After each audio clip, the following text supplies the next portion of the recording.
Minister, I know that you met our Foreign Secretary, William Hague, not so many weeks ago, and you discussed the issue of British aid to India. Now that's obviously being scaled down.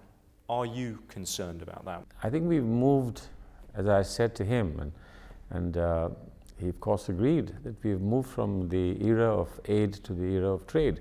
So we have to really concentrate now on economic relations. That's not to say, as some people were sort of concerned, not to say that we don't need to reach out to certain segments of our society that require assistance. But those are things that can be done through development programs that we can cooperate. But the traditional concept of aid, I think, deserves to be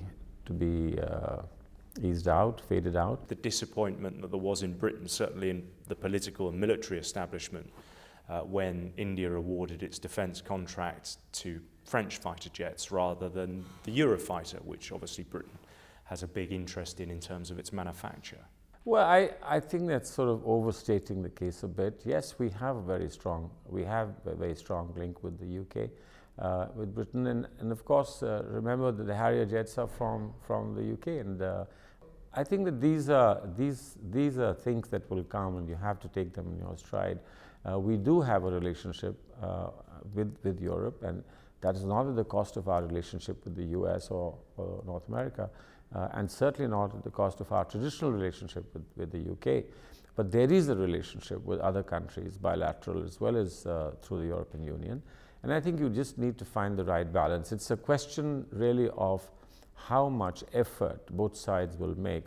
Was it right that Britain was giving aid for so long? I'm thinking really over the last 10 years ago. I know that former Finance Minister Pranab Mukherjee described the aid as a peanut, and India in many ways is a very wealthy country. Was it right that Britain was giving aid for so long, or was it a bit too long? Well, that's frankly for Britain to consider. But I think it's just what did you India think? Going by some reactions that we heard and saw at this time.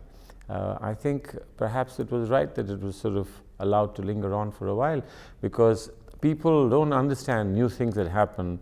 People don't take to them very quickly, and there's a lot of questions being asked. Is this a message to India that we are not happy or not pleased? Is it a drift away from India, etc.? So I think people have to get accustomed to changing profiles and changing relationships, and in that sense, perhaps it wasn't wrong to let it linger on for a while. But as I said, in this evolving nature of economic relations in the world now, and how our relations have matured, I think the need for aid is not as important and significant as looking at areas of economic cooperation. You've mentioned trade, not aid. Obviously, there are very close links historically between the United Kingdom and India. How do you see the relationship changing? Well, I think we both have to work on it, and I think there's a natural advantage that our relationship has. Language, institutions, history, but we've obviously, on both sides, we've looked at new relationships, and we need to. The European Union, for instance, is a very important factor now for the UK. As far as we are concerned, our Look East policy, our engagement with Africa, and in a sense, our traditional reliance on the markets in Eastern Europe and the Soviet Union obviously has disappeared. So rupee trade is gone. So you have to look at a lot of new things. A lot of young Indians are looking at the United States of America, for instance. A lot of Indian students now going to American universities.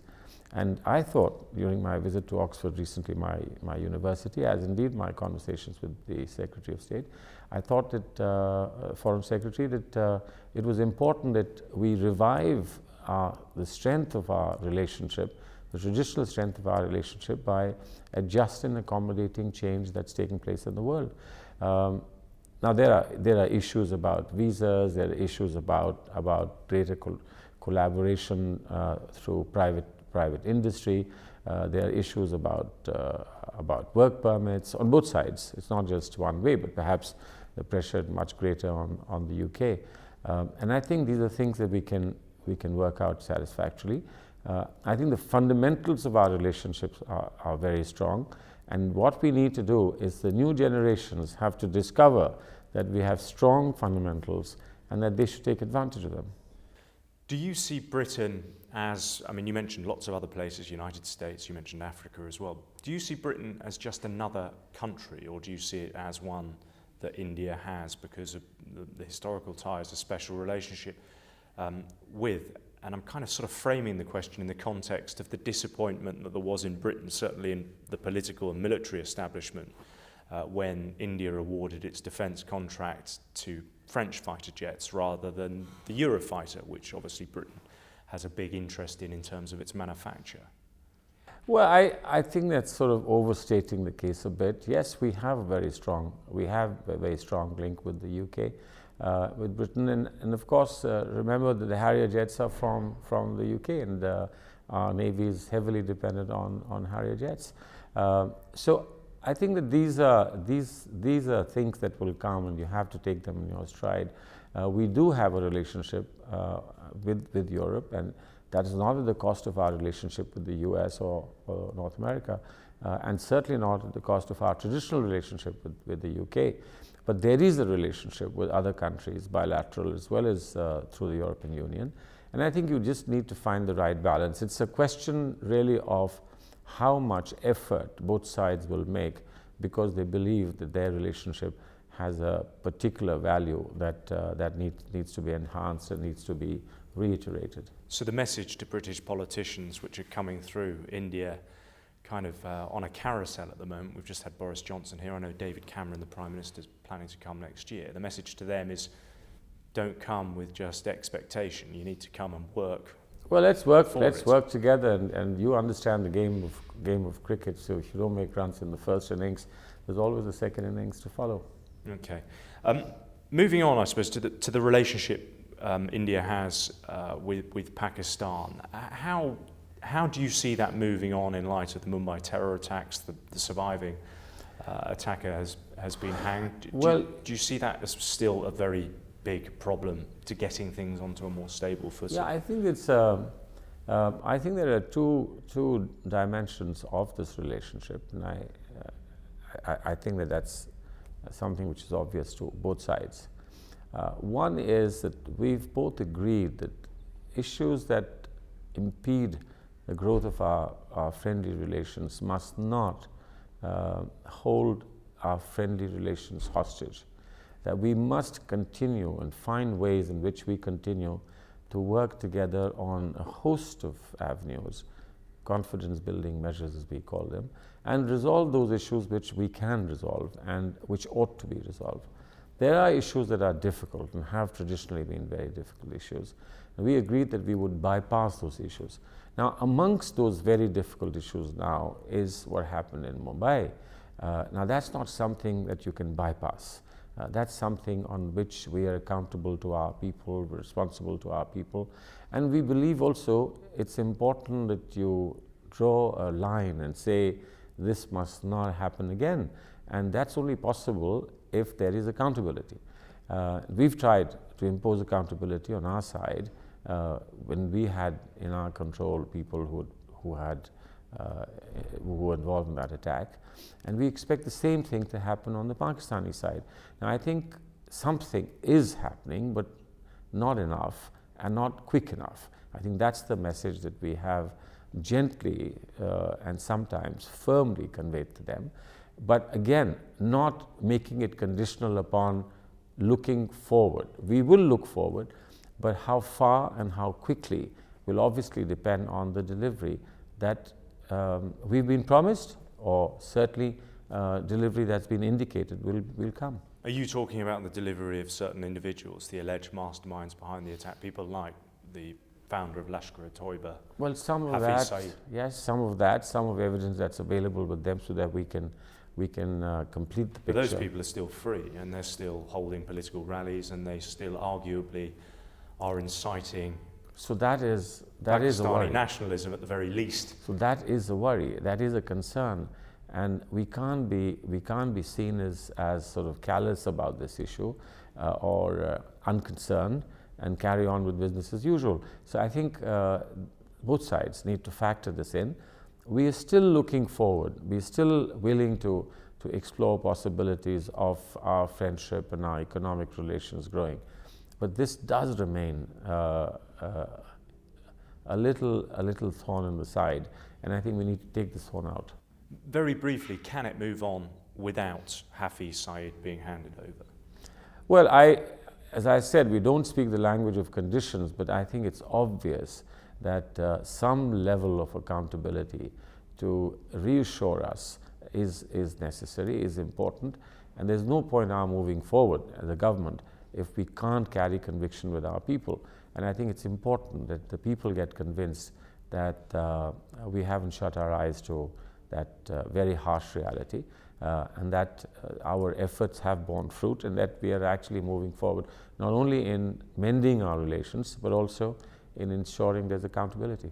One of your ministers said over the last few weeks in the Indian Parliament that there were about 40 militant training camps along the border with India. This is obviously on the Pakistani side, on the Eastern Front, and they're training militants to potentially carry out terrorist attacks in India. Firstly, that's presumably very worrying, but what are you doing about it?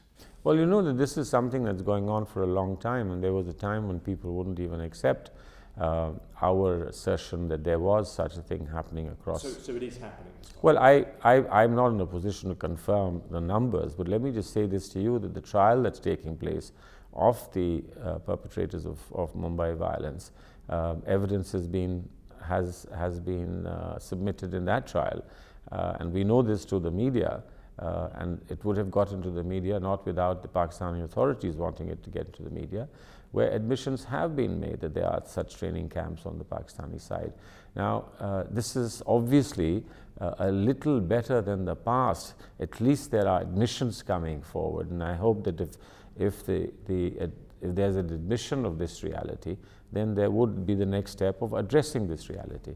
Of course, there are a lot of unanswered questions on the Pakistani side, not just for us, but for the Americans. I mean, who would have known that Osama bin Laden would be in Pakistan, and that's where he was found, there's no doubt about it, for instance. So I think that we do know a lot of these are imponderables, these are difficult questions. We haven't had satisfaction on them for a very long time, but there's movement forward, and that makes me hopeful that if there is movement forward, and if we are moving in the multiple directions, but moving forward in all directions, we'll finally get something that could be a certain level of satisfaction to us. It sounds as though you're accusing the Pakistani state, or at least some aspects of it, of facilitating those camps, of facilitating terror. Well, we haven't said that. We've heard them say that non-state actors are inflicting pain upon Pakistani society as well, and this is true. We know of the bombings. We've seen what terrible tragedies have been caused by bombings in different parts of Pakistan, assassination attempts, and how important leaders have been assassinated. So obviously, it's not something that that's being done by the Pakistan government to itself.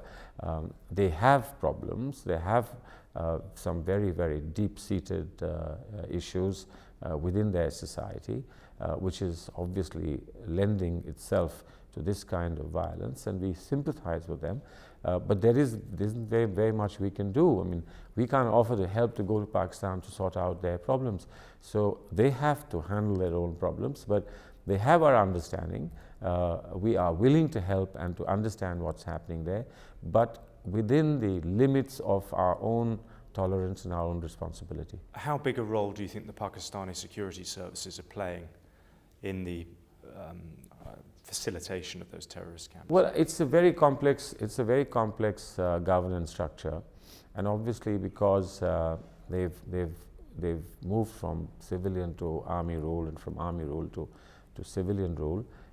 I think to actually know the structure of power structure within Pakistan is not easy. Of course, there are experts who keep us posted about shifts of power, etc., that take place over a period, but I think it's very difficult to pinpoint exactly what happens when there is a power struggle within Pakistan, between the judiciary and the executive and parliament, between parliament and the army, etc.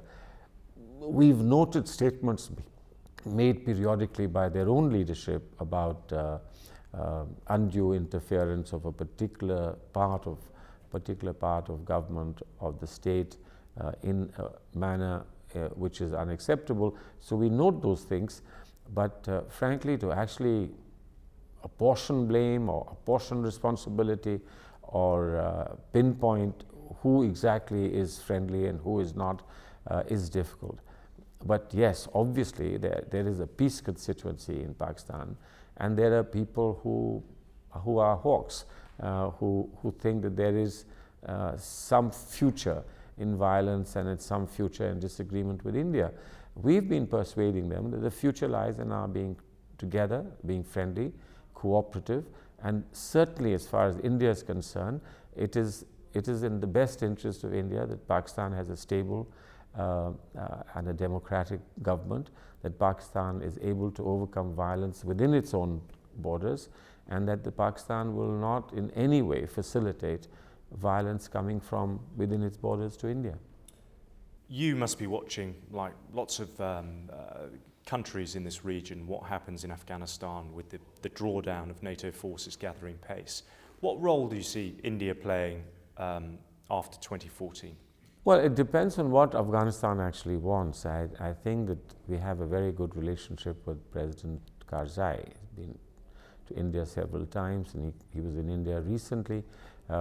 He's been talking about emerging roadmap beyond 2014, but I think the road signals are still not very clear or haven't yet been mounted.